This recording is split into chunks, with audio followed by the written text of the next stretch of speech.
You are listening to Interesting Canadian Mormons, a podcast featuring conversations with interesting Latter-day Saints from across Canada. I am your host, Samson Nordquist. Today, my guest is Elaine Fischer. She is a fitness advocate and co-founder of the Kitchener Second Ward Annual Fun Run. Discover with me what makes Elaine Fischer an interesting Canadian Mormon.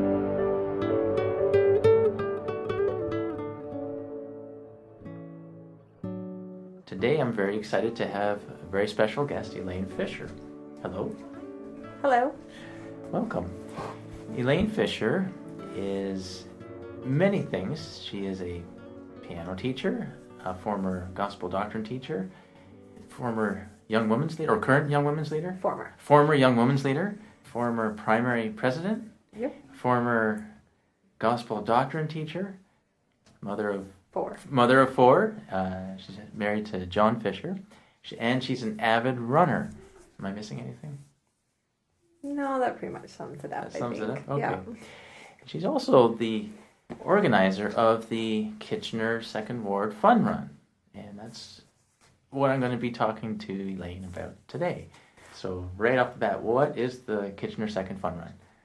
It's an event that's our fourth year running it, and it's running this Saturday on June the 7th. This year we always try and do it the first Saturday in June. Mm-hmm. It's just a way of getting people active. If they are thinking about it, it might be a way to push them to actually getting up off the couch and doing something. It's also a fun walk if people, not everybody has the ability to run.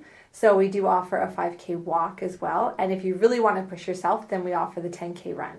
Okay, so for those of us that are intimidated by anything like really strenuous and physical, it's not like you don't have to train for months and months for this thing. No, that's the whole point is, right. You don't want to procrastinate it either.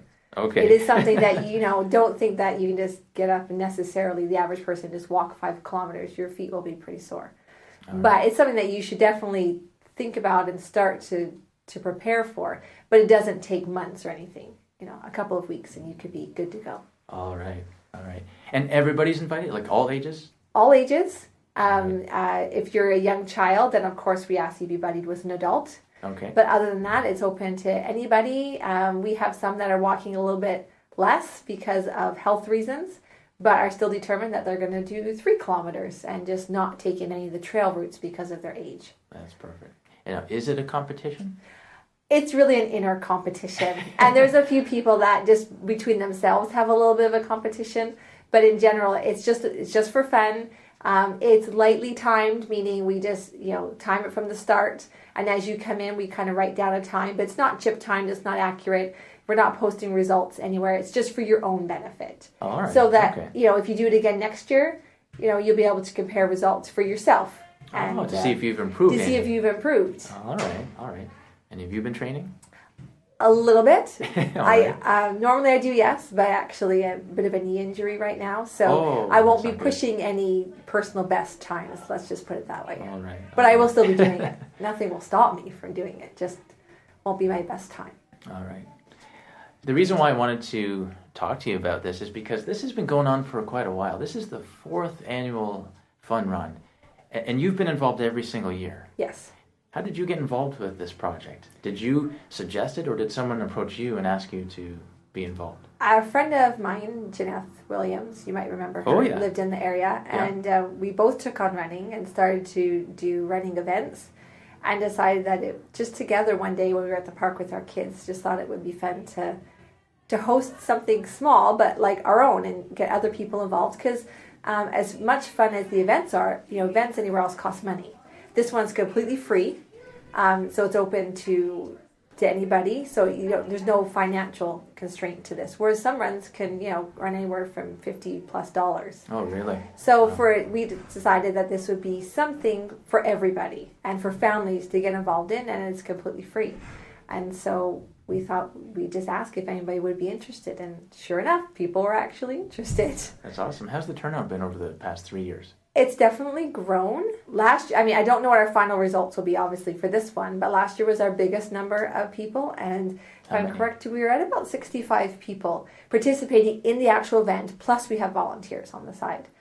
So our first year was are probably our most memorable year because it poured down. So rain or shine, Oh, I was in that one. Yes, I remember that. Yes, people were still came and did it. Rain or shine, the event still happens. Obviously, we had to cut a little bit short due to the thunder and lightning. We had to, but everybody was soaked through and through, but it was fun. But it's a memory, so that's why we keep doing it, for the memories. All right. So why are you so passionate about it? I know you explained how you kind of started. It was kind of a fun thing to do with Jeanette, but it's gone on year after year. Well, it did start out just fun. Then it kind of becomes addictive, believe it or not. Yeah. The need to want to be better at something or to improve on something.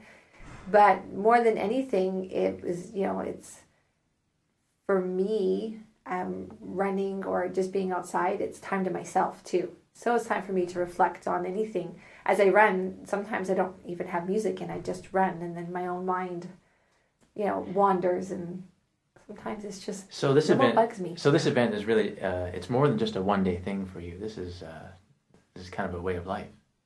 Yeah, it has become that way. Yeah. Yeah. Now I think you're quite a spiritual person. I've been in some of your gospel doctrine classes.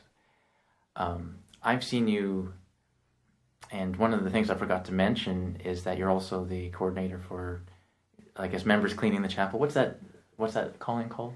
The building facilities representative. Okay, as the building facilities representative, as mundane as that can sound, you spoke to, I think it was the Joint Relief Society and Priesthood? I can't remember, but the combined meeting. It was a combined meeting, and you turned that like into a spiritual. You turned cleaning the chapel into a spiritual activity, which is quite amazing.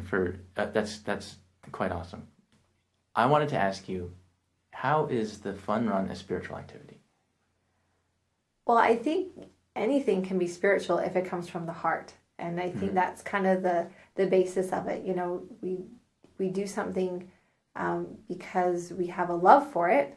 And I think we do it because we have a love for others. And we want them to be able to feel or achieve what we gain from something.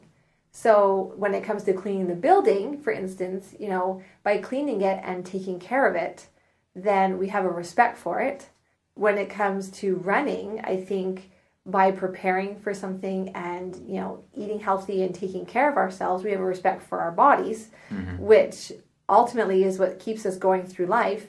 And it makes you feel so good that you just want to share that with others. And so whether it can be any form of exercise. I take it on running. I think I took it on because I was convinced I was never a runner before doing it. And I started running about 4.5 years ago with a friend of mine, and she was convinced that we could do it, and I was convinced otherwise. But her passion then rubbed off onto me, and it just kind of grows from there. You just want to share that then with somebody else. And I think that's where the event started, because why not share it with everybody? And eventually they can all find a love for some form of exercise, which helps us, be healthier within ourselves. And when we exercise, our body naturally just feels healthier, whether it's physically or mentally or spiritually. We can use it in so many ways. Like when I run, I know that mentally it's good for me because it clears my mind. I could be having a really bad day and just go for a run and think about my day and put it in perspective. It's probably not as bad as it was building in my mind all day. Go for a run, dismiss a lot of it and put things in perspective.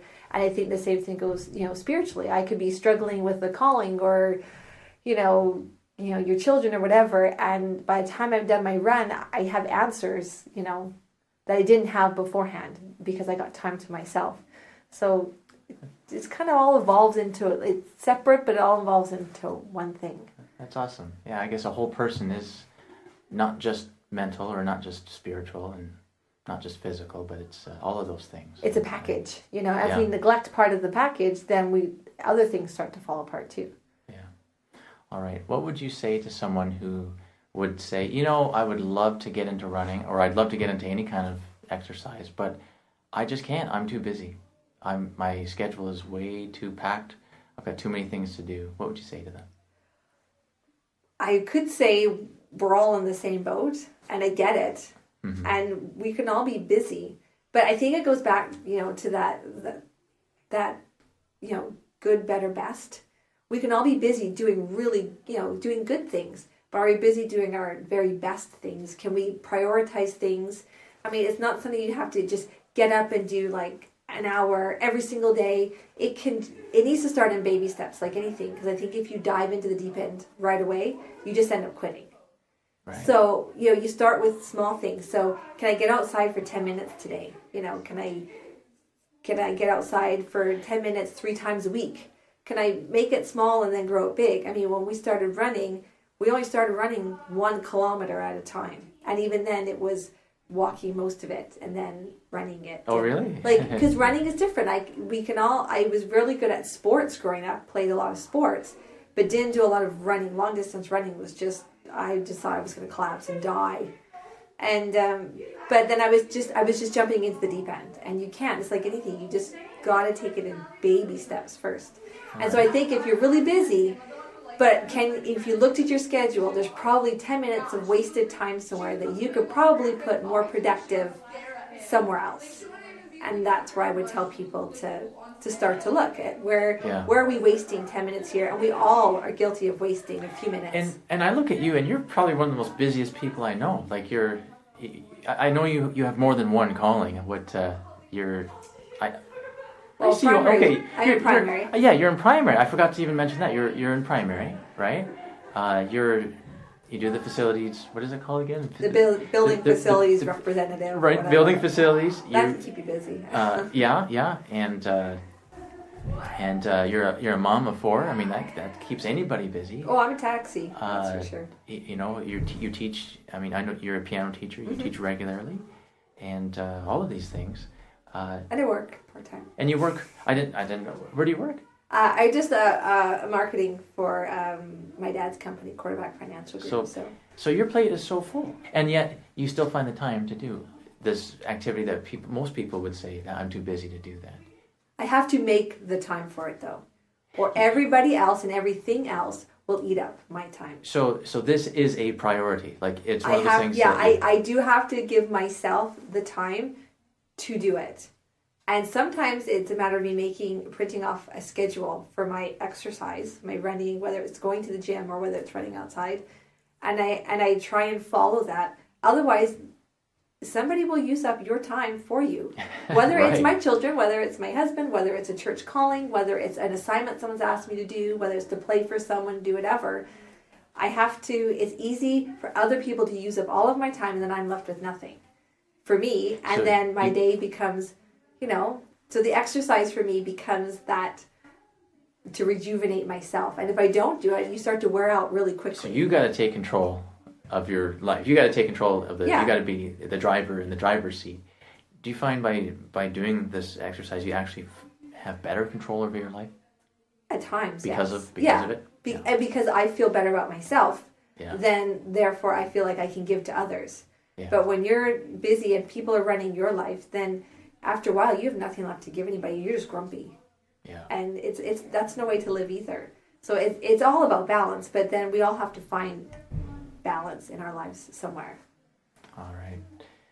Remind us once again, when is this coming? I know it's coming up real soon. It is Saturday, the 7th, and its registration is starting. If you haven't already registered, it starts at 8:30. 8:30. And the 10K runners should leave around 9. Okay, 8:30 at Kitchener Stake Center. Yep. June 7th, Saturday. Be there. Yes, absolutely. And, we have ribbons for everybody that participates. So you cross the finish line, no matter how you do it, you're getting a ribbon. And there's refreshments after for people to socialize and stretch and just enjoy each other's kind of company afterwards. And all sweaty and gross. It's great. Awesome. It'll be a great time. Yeah. Thanks so much, Elaine Fischer. No problem. Thank you. This has been another episode of Interesting Canadian Mormons. To participate in the discussion for this episode, or to subscribe to the podcast, please visit us at interestingcanadianmormons.com. You can also find us on iTunes. Thanks for listening.